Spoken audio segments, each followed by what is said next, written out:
Ya, secara etimologis al-fiqih bermakna pemahaman yang mendalam. Pemahaman yang mendalam atas apa? Atas aturan-aturan dari Allah dan Rasul-Nya. Ini al-fiqih, dimaksud al-fiqih. Kemudian secara terminologis, fikih Islam ialah suatu disiplin ilmu yang mempelajari tentang hukum-hukum Islam yang bersifat praktis. Bersifat praktis maksudnya apa? Untuk dilaksanakan sehari-hari. Ya, bersifat praktis. Maksudnya teori tapi yang dilaksanakan. Teori itu diperlukan karena kita akan laksanakan dan ketemu dalam kehidupan sehari-hari. Dan dalil-dalilnya yang terperinci.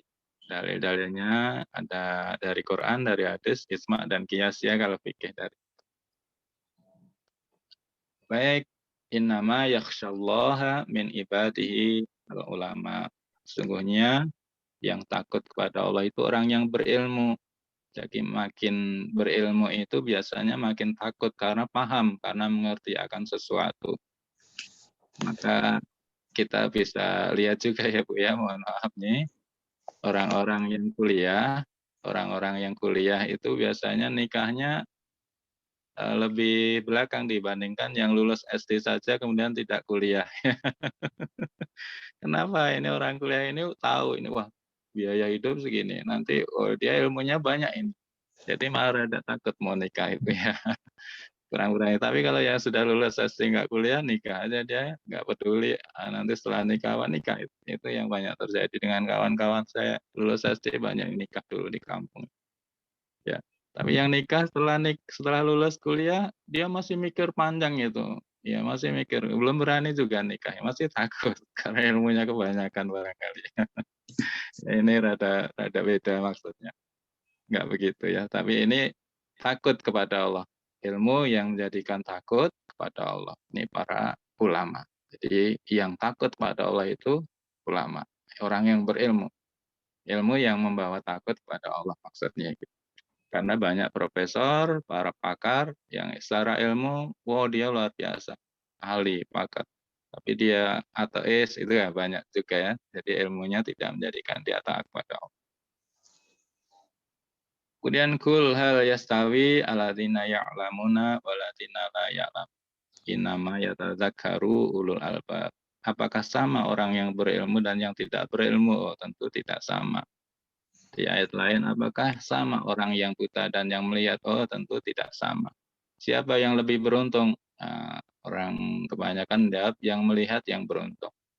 Tapi Bu, tapi mohon maaf juga ini ya, saya ada mengajar di daerah Arcamane yang Antapani ya, dekat rumahnya Bu Elpis itu ya di rumah Siti Antapani Siti ada Bumi Quran di situ.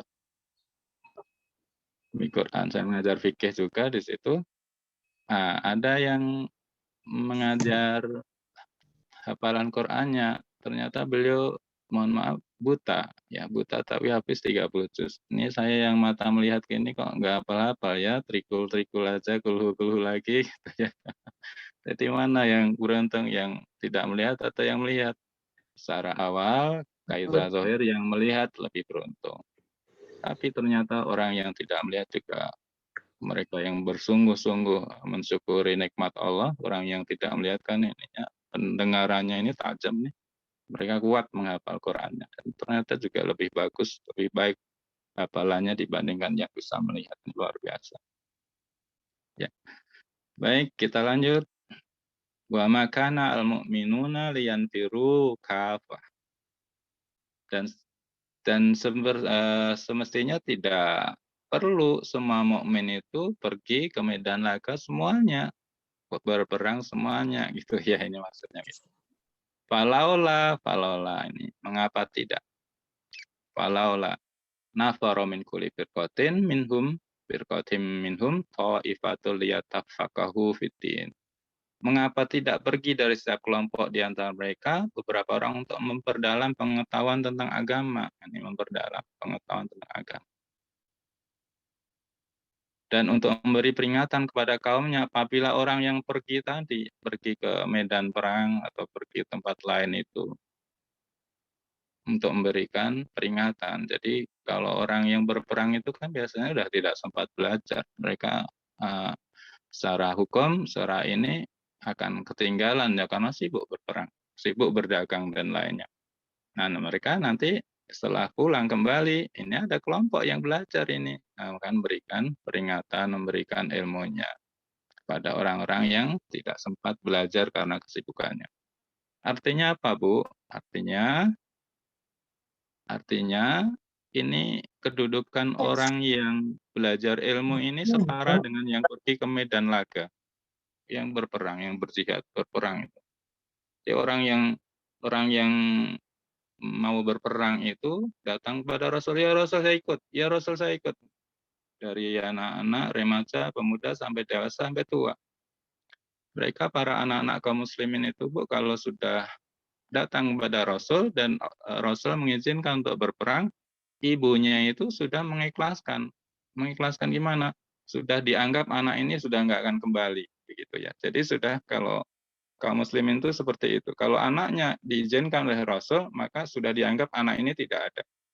Sudah hilang. Hilang maksudnya apa? Nanti kalau kabar datang anaknya gugur, udah nggak kaget. Karena memang dari awal ibu ini sudah siap.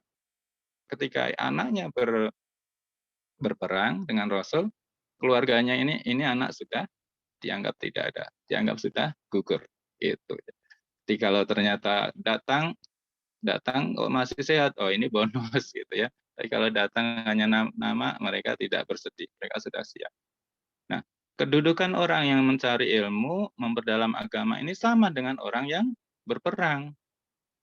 Ini hebatnya Ibu ya. Nggak membawa pedang, nggak membawa senjata, hanya membawa pulpen, tapi ternyata Allah berikan kedudukan yang sama, derajatnya sama dengan orang yang berperang. Kenapa? Karena nggak mungkin Allah melarang atau memerintahkan sesuatu pekerjaan dari mengalihkan pekerjaan yang lain dan pekerjaan itu derajatnya lebih rendah, tidak mungkin.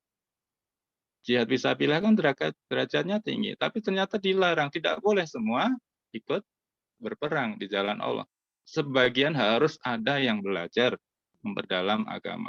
Agar nanti orang-orang yang sudah kembali, mereka yang pergi itu kembali, ini orang-orang yang belajar agama ini bisa mengajarkan, menasihati atau memberikan peringatan kepada mereka yang baru pulang itu. Karena yang pulang tadi kan nggak sempat belajar, bisa bertahun-tahun mereka itu di perantauan dan tidak sempat belajar ilmu karena kesibukannya. Nah, ini derajatnya luar biasa ya orang yang belajar agama. Orang yang memperdalam ilmu untuk memberikan peringatan, pencerahan kepada masyarakat, kepada kaumnya. Nah, ini pentingnya fikih. Maka orang yang belajar fikih itu keutamaannya sangat luar biasa.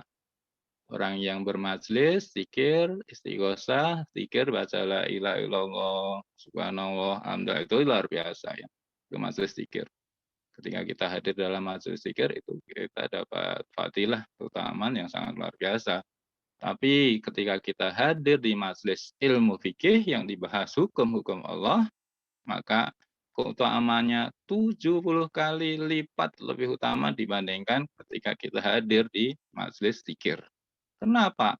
Karena majelis zikir itu kepentingannya hanya untuk kita sendiri. Tapi ketika kita hadir di majelis fikih, kita insya Allah paham dan kita bisa menerangi orang sekitar kita dengan ilmu yang kita miliki. Itu luar biasanya ilmu fikih di situ. Maka 70 kali lebih hebat, lebih utama dibandingkan hadir di majelis zikir. Jadi hadir di majelis zikir itu penting, hadir di majelis fikih, nah itu keutamaannya lebih dari 70 kali, ya lebih 70 kali dari majelis zikir. Ya, kenapa? Tadi ya alasannya karena ini menjadikan kita paham. Kalau kita paham, insya Allah kita akan terjaga. Kalau sudah terjaga, kita juga insya Allah akan mampu menerangi orang-orang sekitar kita, minimal keluarga kita. Contoh, contoh ya Bu ya. Contoh, anak kita balik itu usia berapa? Ini Ibu, Bapak, Ibu, orang tua harus paham. Anak itu balik usia berapa? Kenapa? Karena dia apabila sudah balik, maka sudah terbebani hukum, kalaf, terbebani hukum. Kalau dia tidak sholat, ini dosanya kan luar biasa itu. Sudah balik tidak sholat. Nah, baliknya itu kapan mulai dicatat? Orang tua harus paham ini. Kalau dia sudah umur 9 tahun, keluar mani, itu balik. Bagaimana kalau belum keluar mani? Kalau belum keluar mani juga tunggu usia 10, 11, 12, 13, 14, 15. 15 tahun juga belum mimpi keluar mani. Maka itu sudah mukhalaf walaupun belum keluar mani, usia 15 tahun. Tapi 15 tahunnya ini Bu, dihitung bukan tahun Masehi. Mohon maaf, dihitungnya tahun Hijriah. Jadi kalau lahir tahun 2000, tahun 2015 itu sudah 15 tahun lebih usianya itu. Kenapa? Usia tahun Hijriah kan lebih pendek, sekitar 10 hari dibanding usia tahun Masehi. Itu harus diperhatikan. Jadi kalau lahir tahun 2000, maka usia 15 tahunnya sekitar 2014 itu ya. Nanti dihitung 10 hari kali 14 kan 140 hari ya, setengah tahun. Berarti eh, tahun 2014 lebih 6 bulan. Itu sudah 15 tahun kalau hitungan Hijriah. Ya, nanti harus detail itu sebagai orang tua. Karena kalau udah lewat itu, wah dosanya udah mulai jalan itu, hitungan catatan dosanya. Kita kira belum balik, tapi ternyata dalam catatan malaikat, tuh ini udah balik ini ya gitu ya Bu ya. Ini di fikih dipelajarinya, di ilmu fikih. Selanjutnya, man yuridillahu bihi khairan yufaqihu fiddin. Rasulullah bersabda, barang siapa yang Allah kehendaki kebaikan atasnya, maka Allah akan jadikannya dia paham dalam masalah agama. Salah satu tanda Allah sayangi kita itu kita jadi seneng ngaji, Bu. Seneng ngaji, seneng dengarkan ceramah, dengarkan pengajian, seneng hadir di masjid taklim. Itu salah satu tanda Allah sayang sama kita.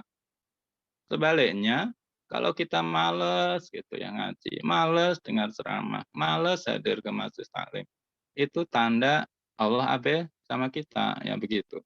Jadi ini salah satu tanda kalau kita kok mulai rajin ya belajar agama, senang mendengarkan ceramah, senang hadir di majelis-majelis ilmu, majelis zikir, itu tanda bahwa Allah menghendaki kebaikan sama kita. Itu tanda Allah sayang sama kita. Dan berlaku sebaliknya berarti Allah abe. Kalau kita males ke majelis zikir, majelis ilmu, males ngaji, itu berarti Allah abe sama kita. Nauzubillah, kalau Allah sudah abe sama kita. Kalau kita diabaikan oleh bos kita di perusahaan aja kita udah susah itu, Bu. Diabaikan itu artinya nggak dianggap. Oh susah itu. Kita kerja di kantor. Tapi boleh atasan diabaikan, nggak dianggap. Waduh, ke kantor kan jadi males. Nggak ada gairah. Nggak ada gairah gitu ya. Mau keluar, nah belum ada pekerjaan yang lain, datang, suasananya udah nggak enak karena diabaikan oleh pimpinan, oleh atas. Nggak dianggap. Wah, repot tuh. Nah, kalau nggak dianggap sama Allah gimana? Kalau diabaikan sama Allah. Karena Allah yang mencukupi rezeki kita, yang mengurusi napas kita. Tapi ternyata Allah nggak nganggap kita gitu ya. Kita sangat bergantung pada Allah, tapi kita diabaikan oleh Allah. Ini naudzubillah ini repot nih ya. Baik, kita lanjutkan. Ya. Imam-imam mazhab fikih itu ada 8 ya yang kita kenal. Tapi dari 8 itu yang berkembang itu ada 4 mazhab itu. Berkembang mazhabnya apa? Yang sampai sekarang banyak dipakai ya. Pakai ini ada Sufyan Ats-Tsauri, Al-Auza'i, Al-Laits, Ad-Daud. Ini kenapa tidak berkembang? Ini tidak punya karya buku, Bu. Tidak ada karya bukunya. Ya kalau sekarang barangkali ya karya ilmiah. Beliau tidak menuliskan pendapat-pendapatnya dalam karya ilmiah ya tersusun sistematis. Nah yang nomor 1 sampai 4 ini beliau punya karya ilmiah. Dari pendapat-pendapatnya beliau bukukan. Jadi berkembang mazhabnya ya. Ada mazhab Abu Hanifah, ini Imam Abu Hanifah. Kemudian Imam Malik, ini mazhab Maliki. Ini mazhab Hanafi yang pertama. Kemudian yang ketiga ini Muhammad bin Idris Ibnu As-Syafi'i. Ini kita mengenal sebagai Imam Syafi'i. Syafi'i itu bukan nama beliau, ini nama kakeknya Syafi'i itu. Nama beliau itu Muhammad, Muhammad bin Idris. Bapaknya namanya Idris. Tapi dinisbatkan ke Syafi'i, As-Syafi'i ini. Nah, ini dekat dengan Rasulullah ya, Asy-Syafi'i itu. Eh, masa hidupnya ini kakek beliau. Kemudian Imam Ahmad Hambali atau Ahmad Ibnu Hambal, ini kita menyebutnya Imam Hambali. Nah ini ada 4 ini yang beliau-beliau ini punya karya buku, pendapatnya beliau tuangkan dalam karya ilmiah yang sampai sekarang bisa kita baca, makanya berkembang mazhabnya. Dari 4 ini, mazhab yang paling banyak diikuti adalah mazhab Syafi'i di dunia itu, mazhab Syafi'i. Tapi kalau kita nanti ke Mekah, ke Madinah, jangan kaget. Di sana mazhab yang dianut orang-orang Mekah dan Madinah, mazhab Ahmad Ibnu Hambal. Mazhab Ahmad Ibnu Hambal itu ini kurang berbeda dengan mazhab Syafi'i ya. Kalau mazhab Syafi'i kan sangat memuliakan orang-orang soleh, walaupun sudah meninggal ya dimuliakan. Jadi kuburnya dirawat. Kalau mazhab Ahmad Ibnu Hambal ini banyak yang mohon maaf ya beda dengan Syafi'i. Beda dengan Syafi'i karena mereka sangat khawatir nanti jatuh pada syirik, jatuh sama syirik. Jadi ketika kita ziarah ke makam Rasul, kita megang temboknya aja dilarang tuh sama polisi-polisi itu. Mamnu, mamnu, syirik, syirik gitu ya. Syirik dari mana? Pegang tembok, pegang pagar makam Rasul aja dibilang syirik ya. Itu mazhab sama Ahmad Ibnu Hambal seperti itu. Ini mereka seperti itu.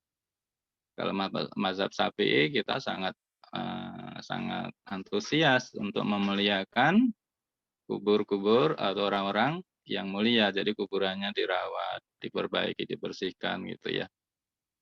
Kubur-kubur orang-orang yang mulia, para kiai, para ulama, para wali.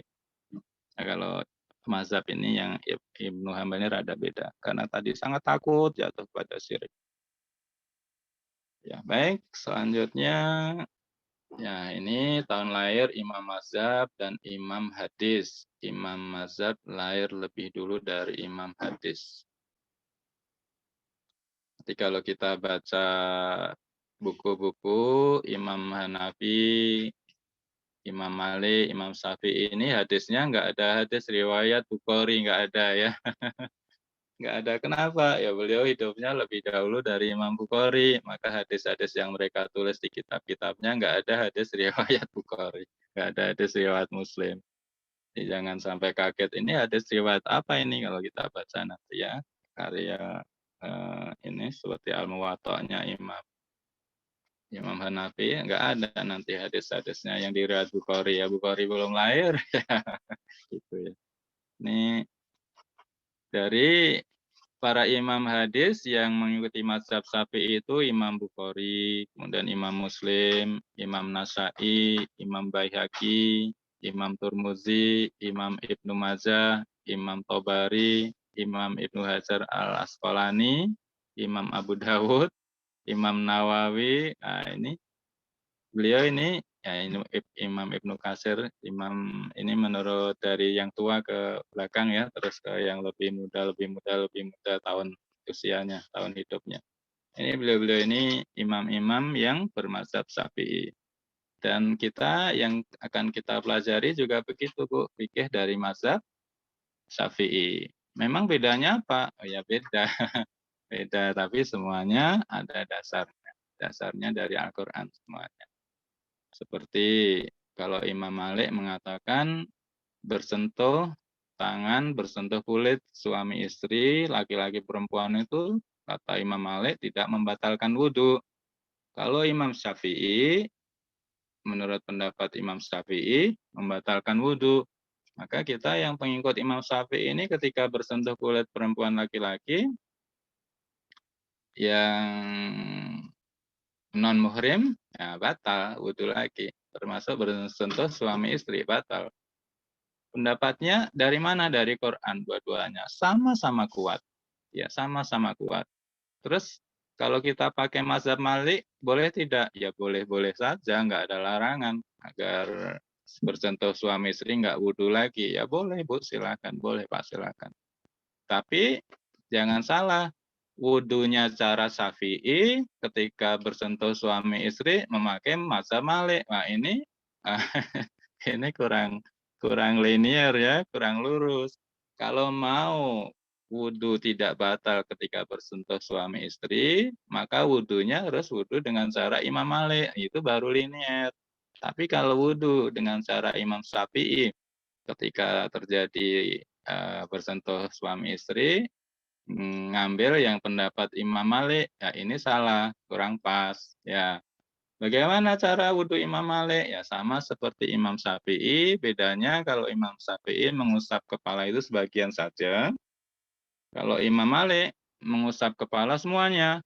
Jadi semua, usap semua, bedanya di situ. Kemudian satu lagi, kalau wudhu Imam Syafi'i itu dengan cara membasuh, membasuh itu mengalirkan air ke anggota wudhu, anggota badan, anggota wudhu. Kalau Imam Malik nggak cukup, harus digosok. Ya, tidak hanya mengalirkan, harus digosok. Gitu. Anggota tangan digosok-gosok gitu. Nggak hanya sekedar mengalirkan air. Jadi bedanya situ. Nah, kalau kita wudhunya dengan cara seperti itu, dengan cara Imam Malik, mazhab Imam Malik, ketika bersentuh suami istri, ya tidak batal. Karena pendapat Imam Malik begitu. Silakan aja. Tapi wudhunya dengan cara Imam Malik, nanti ketika tidak bersentuh, tidak ketika bersentuh, jadi kita ambil juga dapat Imam Malik tidak batal. Dan itu lurus. Nah, seperti itu. Nah, kemudian kita lanjutkan, ya, amal sedikit dengan ilmu lebih utama dari banyak amal tanpa ilmu. Iya, karena ya begitu ya, ilmu itu harus dulu sebelum beramal, ya agar nggak salah. Nabi Sulaiman pernah ditawari, Allah tawarkan memilih ilmu, harta, atau tahta, harta, kekuasaan, atau ilmu. Nah, ini ada 3 ya Pak, Bu. Diperintah Allah memilih, ditawarkan pilih harta, tahta itu kekuasaan, singgasana, atau ilmu. Ternyata Nabi Sulaiman memilih ilmu. Karena memilih ilmu, akhirnya Allah berikan bonus. Harta diberikan, tahta diberikan. Jadi tiga-tiganya dapat. Dapat semua Nabi Sulaiman. Tapi kalau memilih tahta, deh, ketika ditawari memilih tahta kekuasaan, bisa jadi ilmunya nggak dapat. Ya. Kalau kekuasaan, harta mungkin dapat ya. Setelah berkuasa kan gampang nyari harta gitu ya. Tapi ilmu nggak dapat. Tapi karena memilih ilmu, Allah berikan bonus. Ya, harta dapat, tahta dapat. Ya, begitu. Kemudian iblis juga takut pada orang yang berilmu. Maksudnya orang yang tidur tapi dia berilmu lebih ditakuti oleh iblis daripada orang yang sholat tapi tanpa ilmu. Jadi orang tanpa ilmu yang nggak punya ilmu sholat. Dan ada orang berilmu tidur. Iblis lebih takut pada orang yang tidur tadi, Bu. Pak. lebih ditakuti. Jadi orang berilmu itu lebih ditakuti. Lebih ditakuti oleh iblis dibandingkan orang yang tanpa ilmu. Baik. Ya, ini kitab yang insya Allah akan kita pakai, Safinatun Najah. Apa artinya Safinah? Safinah itu kapal. Apa itu matan? Ya, matan itu redaksi, ya isi. Ya, kalau Safinah artinya kapal. Ini gambarnya kapal tapi ya kurang bagus ya gambarnya, ya kita maklumi aja. Ini sepertinya bukan tukang gambar. Safinah, kapal, najah. Najah itu keselamatan atau penyelamat. Jadi kapal penyelamat atau kapal keselamatan, bolehlah kira-kira seperti itu. Ini ditulis oleh Salim bin Sumair Al-Hadrami. Hadrami itu Hadramaut. Ya, seperti kita Syekh Nawawi Al-Bantani. Oh, Al-Bantani berarti dari Banten begitu ya. Gelar yang di belakang itu menunjukkan nama. Kemudian siapa lagi? Minangkabawi ada juga ya. Syekh Khatib Al-Minangkabawi, oh dari Minangkabau, itu seperti itu. Al-Banjari, oh dari Banjarmasin. Al-Garuti, oh dari Garut, itu ya. Asolo ya. Kalau Asolo rasanya belum ada ya. Belum dengar. Asolo atau As Jakarta nggak ada. Kalau Al Betawi ada ya. As Jakarta karena dulu namanya Betawi. Betawi ada. Wafat di Jakarta pada abad ke-13. Ya, baik, ini pengantar ilmu fikih. Pengantar, semoga kita paham maksud dan tujuan di sini ya. Memang pertama dimaksudkan untuk ajang latihan dari ibu-ibu atau bapak-bapak yang sudah mengikuti kelas sorob. Kelas sorob itu kan belajar menurunkan kata, dan setelah ketemu kata, mampu menelusuri balik ini kata dasarnya dari apa gitu ya, itu ilmu sorob. Nah, ini sambil latihan di situ. Di samping juga belajar hukum yang kita perlukan. Ya, baik, terima kasih. Kita lanjut.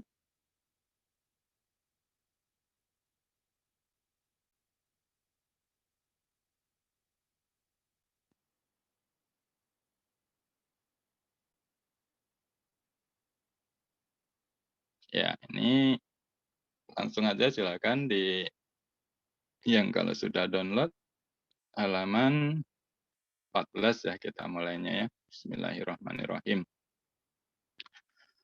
Man yuridillahu bi khairan yufaqihu fiddin.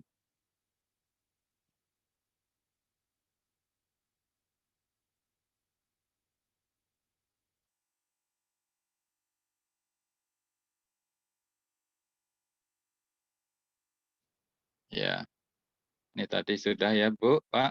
Di atas tadi kita sudah sempat bahas sedikit. Siapa yang Allah kehendaki kebaikan, maka Allah akan pahamkan dia dengan urusan agama. Artinya senang dengar ceramah, senang ilmu gitu ya, senang ngaji. Hal itu tanda bahwa Allah menghendaki kebaikan pada orang tersebut.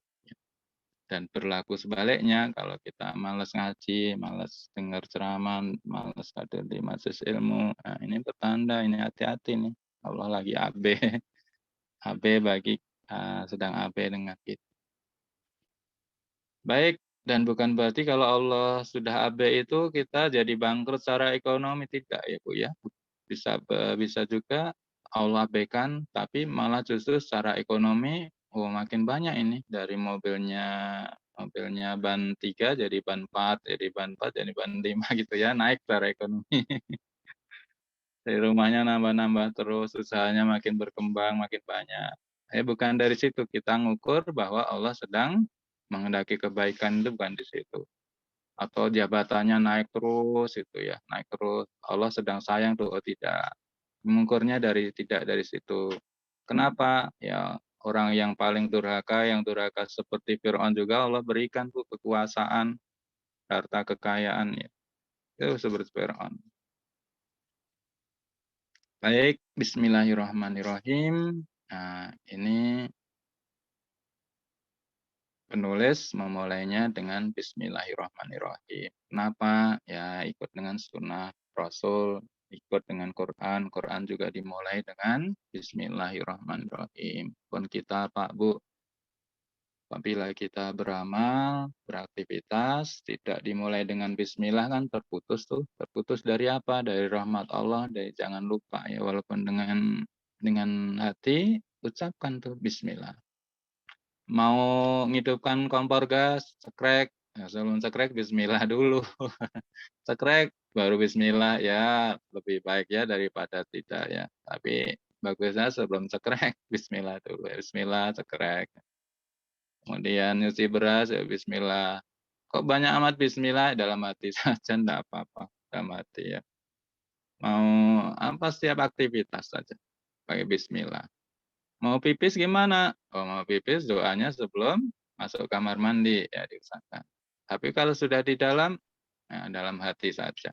Dalam hati, karena kita tidak boleh mengkhususkan zikir di kamar mandi. Tapi kalau terpaksa dalam keadaan darurat, jatuh cinta, menimpa kepala, misalnya, astagfirullah, ya itu ya nggak apa-apa, walaupun di kamar mandi, astagfirullah kan kalimat zikir ya, ya nggak apa-apa, seperti nggak apa-apa. Tapi kalau mengkhususkan di kamar mandi, zikir, astagfirullah, astagfirullah, astagfirullah, di kamar mandi sambil, mohon maaf, sambil BAB, itu yang dilarang, nggak boleh ya. mengkhususkan tikir. Tapi kalau seperti tadi buka keran, Bismillah, ya kejatuhan tidak astagfirullah, enggak apa-apa. Cari botolnya Anis loh. Ya baik. Adik.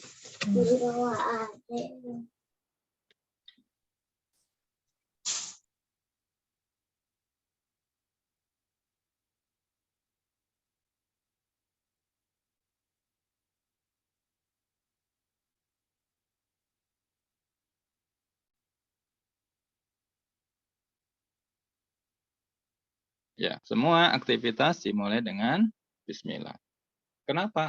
Tadi ya, semua amal apabila tidak dimulai dengan Bismillah terputus dari rahmat Allah. Kita lanjut. Alhamdulillahirabbil alamin. Alhamdu. Ya. Kalau belajar sorob kan kalau ada al berarti dia isim. Kata benda. Tandanya apa? Dalam alif lam. Lillahi, kekiraan kasroh berarti isim juga ya. Tanda isim selain ada lam, ada akhiran kasroh, huruf akhiran. Robbi, ini dibacanya Robbi ini ya Bu ya. Pak, ini kasrohnya di bawah tasdid. Nah, tasdid itu sadah.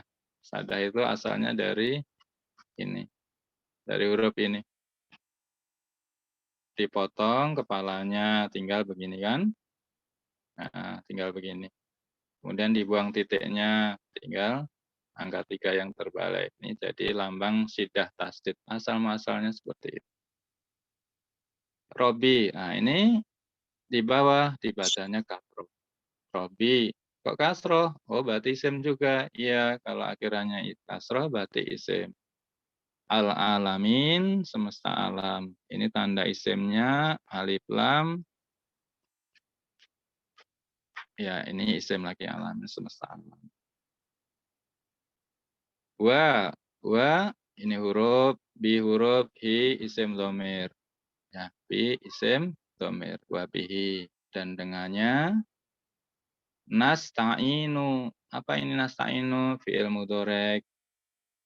Tasrif yang keberapa? Ke-14. Dhamirnya apa? Nahnu. Jadi apa artinya? Kami memohon pertolongan. Kami memohon pertolongan. Dari kata ista'ana. Ini matinya ista'ana. Ista'ana. Ista'ana telah memohon pertolongan. Dhamirnya huwa. Ya begitu ya, sambil murajaah sorob.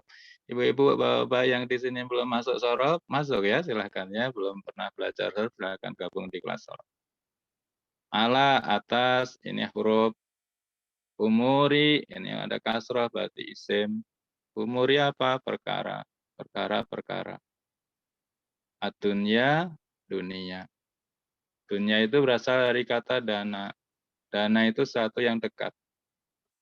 Dekat apa? Dekat waktunya, dekat keadaannya.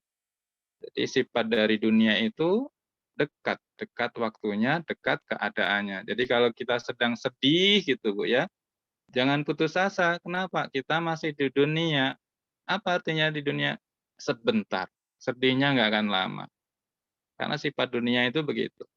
Nggak acak. Dana tadi artinya apa? Dekat. Sesuatu yang dekat. Dunia ya begitu ya. Artinya sesuatu dekat. Dekat waktunya, dekat keadaannya. Jadi kalau sampai sedih, ditimpa bertubi-tubi kesusahan, musibah. Jangan sampai putus asa. Ingat, dunia itu sesuatu yang dekat. Dekat waktunya, dekat keadaannya. Jadi berubah. Sebentar lagi juga berubah keadaannya. Nggak akan sedih terus-menerus.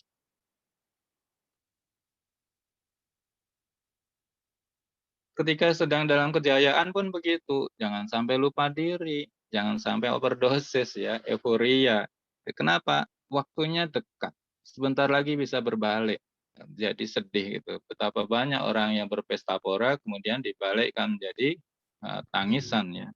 Jangan sampai. Kita boleh syukuran, boleh, tapi jangan sampai melebihi batas ya. Boleh syukuran. Pesta pora yang melampaui batas sampai melakukan sesuatu yang tidak Allah suka, aduh repot nanti. Dunia wadin, dari perkara dunia, wadin, din ini agama. Ya. Wa sholallahu wa sholah. Sholah dari kata apa? Sholah. Sholah seperti sholat kita itu. Sholallah. Sholah artinya apa sih? Sholah itu artinya doa. Sholah artinya doa. Doa. Tapi kalau Allah doa, tidak. Kalau Allah sholat gini, tidak berdoa. Kalau kita sholat, melakukan sholat. Sholat artinya berdoa. Kalau Allah sholat, dia menurunkan rahmat. Sholallahu itu artinya Allah menurunkan rahmat wassalama dan selamat. Ya, selamat. Iya ya, baru ngeliat, baru kayaknya ya.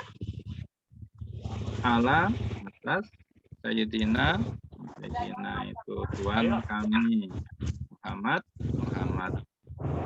Tuhan kami Muhammad Khotimi ini dari kata khotama artinya menutup ya. Coba kalau bentuknya begini ini isim apa Bu? Ya. Isim fa'il. Iya betul, isim fa'il. Isim fa'il tasrif yang pertama.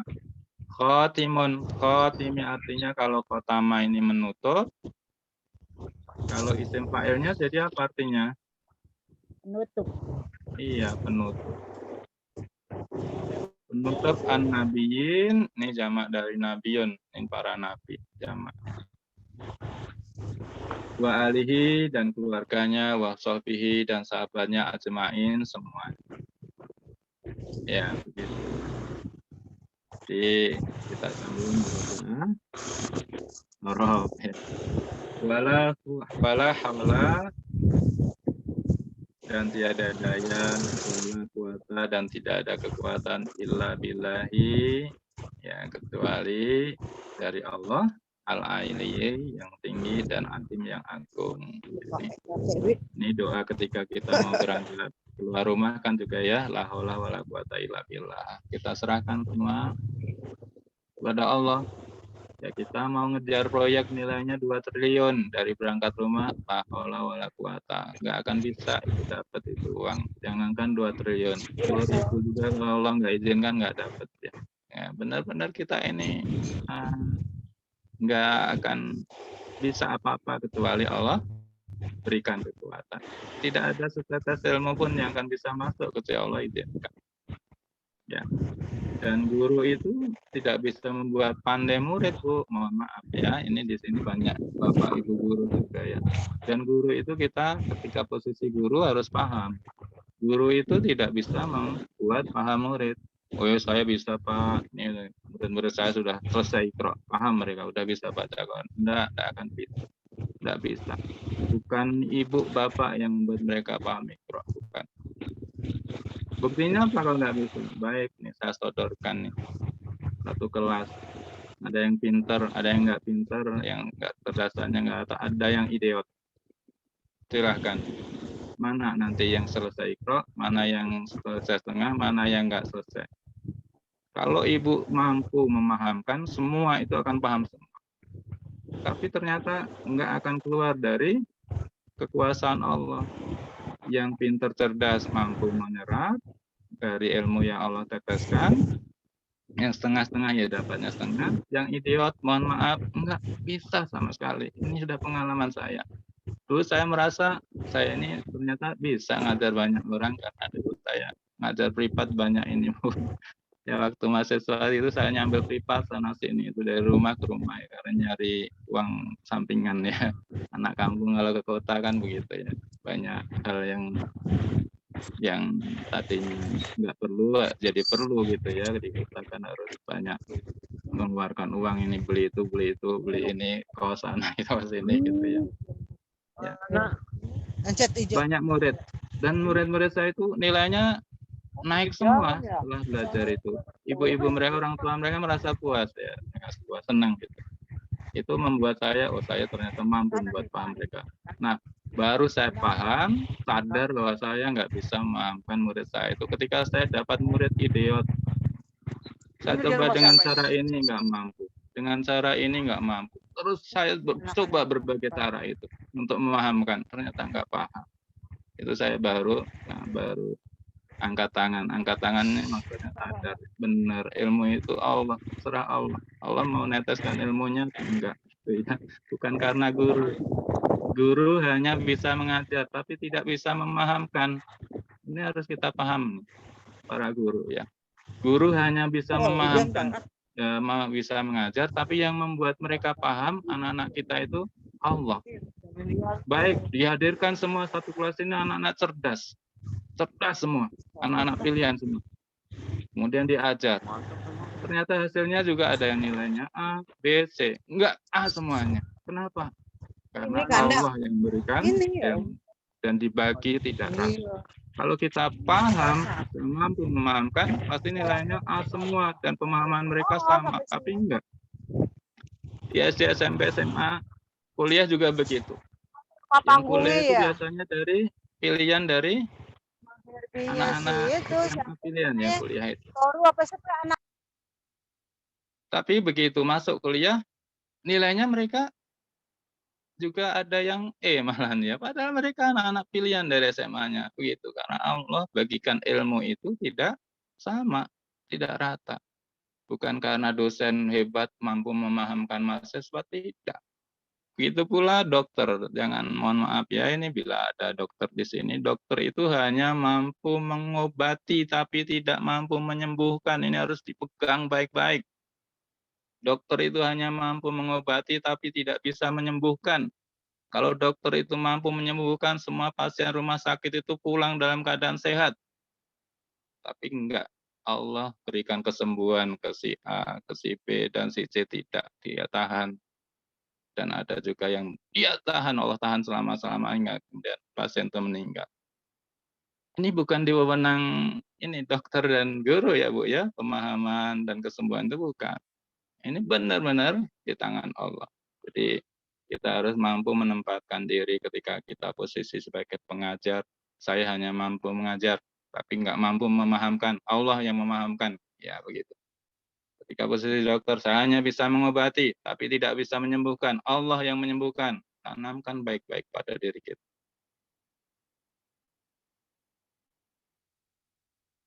Ya, baik, kita lanjut. Faslun. Faslun artinya pasal. Ya, sudah diserap jadi bahasa Indonesia pasal ya. Pasal-pasal. Faslun itu artinya pembatas sebenarnya. Batas, pemisah.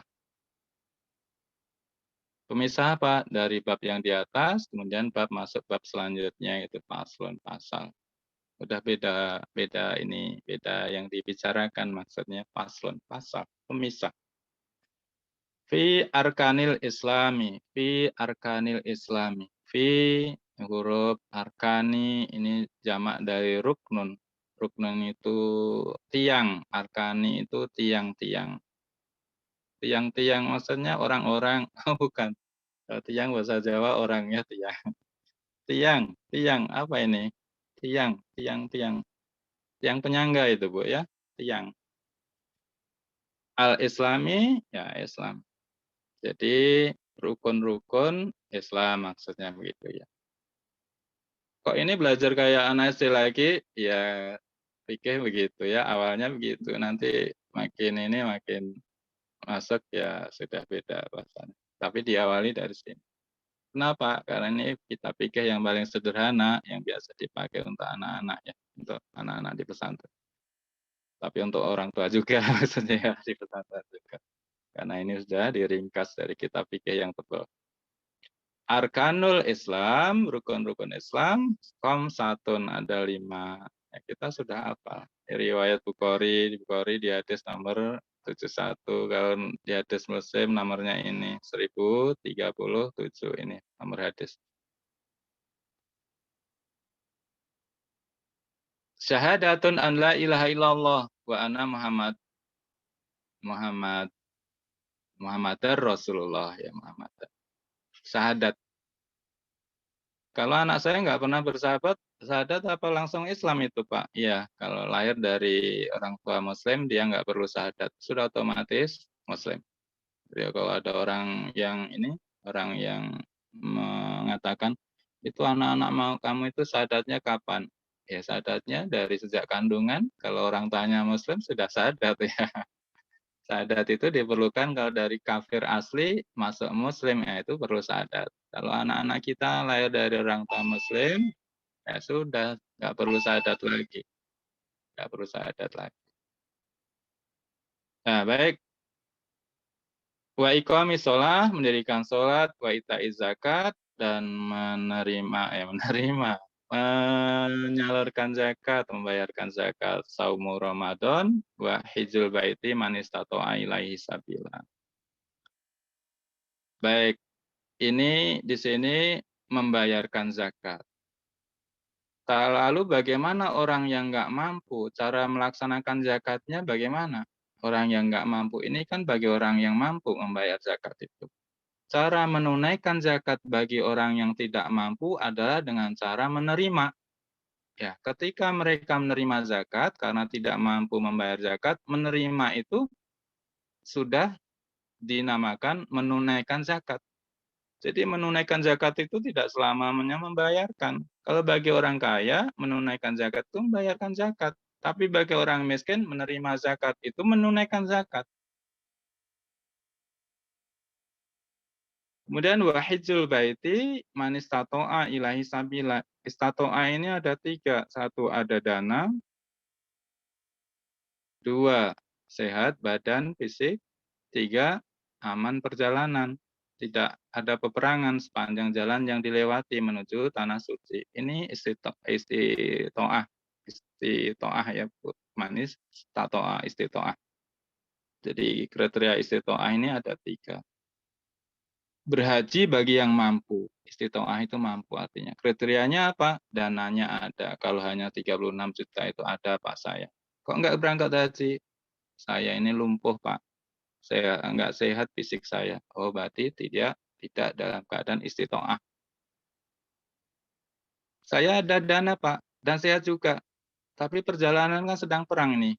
Nah, nanti bisa ditembak pesawat ya kalau dalam pertengahan perjalanan tuh sedang ada peperangan yang dimungkinkan dan memang pernah terjadi tembak oleh orang yang sedang perang ya, itu ya berarti belum aman, belum terpenuhi istito'ah. Tapi kalau sudah tiga-tiganya ini berkumpul pada kita, itu namanya udah istito'ah. Kita sudah dalam posisi mampu. Kalau dalam posisi istito'ah ini kita masih menunda-nunda, daftar haji juga enggak, apalagi terpikir haji enggak, daftar haji enggak, sama sekali enggak ada kepikiran haji. Hati-hati itu Pak, hati-hati itu Bu. Kalau dalam posisi istito'ah ini harus cepat-cepat daftar haji.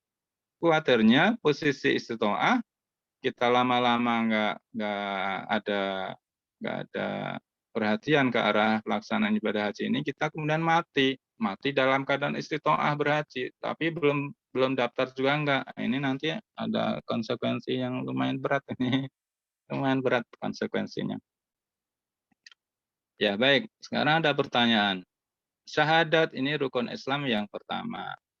Kemudian iqamus sholat rukun Islam yang kedua. Zakat rukun Islam yang ketiga. Saum yang keempat, haji yang kelima. Dari 1, 2, 3, 4, 5 ini yang paling berat yang mana, Pak? Dari 1, 2, 3, 4 ini yang paling berat yang mana dari rukun Islam ini? Sholat, Ustaz. Sholat. Ya, baik. Ada pendapat lain?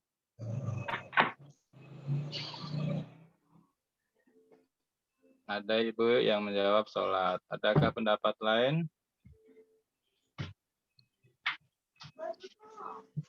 Zakat Ustaz, untuk naik zakat. Haji karena dananya besar. Ya, haji karena dananya besar, tidak semua mampu ya. Baik ya. Jadi jawabannya ada sholat, ada zakat, ada haji ya. Ini ya, tidak apa-apa kita berikhtilaf, ini namanya ikhtilaf ya. Berbeda pendapat. Ada juga ikhtilaf ulama ya, kalau di sini ikhtilaf ikhtilaf kelas fikih. Ikhtilaf ya. Baik, semuanya benar ya. Semua benar-benar dengan sudut pandang masing-masing. Tapi sesungguhnya rukun Islam yang 5 ini yang paling berat untuk dijaga, dilaksanakan itu nomor 1, syahadat. Syahadat itu paling berat. Apa beratnya, Pak? Kan cuman asyhadu alla ilaha illallah Muhammadar Rasulullah. Gampang sekali, ucap juga selesai. Iya, betul. Kalau diucap selesai, penjagaannya yang berat. Kalau sholat itu sehari hanya 5 waktu. Kalau syahadat tidak boleh sedetik pun dalam 24 jam selama kita masih terjaga, sadar, syahadat ini lepas dari hati kita. Nggak boleh sama sekali. Nggak boleh. Syahadat ini harus terus dijaga. 24 dalam sehari. Nggak boleh lepas. Tapi kalau sholat hanya 5 waktu. Selesai. Sudah. Zakat apanya yang berat? Zakat itu hanya orang yang mampu. Kalau nggak mampu, itu nggak ada kewajiban membayar zakat. Bahkan cara menunaikan zakat bagi orang yang tidak mampu harus mau menerima zakat. Kalau dia mengeluarkan zakat nggak mampu, kemudian dibagi zakat nggak mau nerima, ini fasik dia. Dia tidak mau menunaikan zakat. Dia harus mau menerima zakat. Kalau tidak mampu mengeluarkan zakat. Kemudian apanya yang berat haji itu? Haji itu bagi orang yang mampu, kewajibannya istitoah. Kalau tidak mampu juga tidak wajib. Jadi kembali lagi yang paling berat itu syahadat, Pak Bu. Syahadat ini paling berat.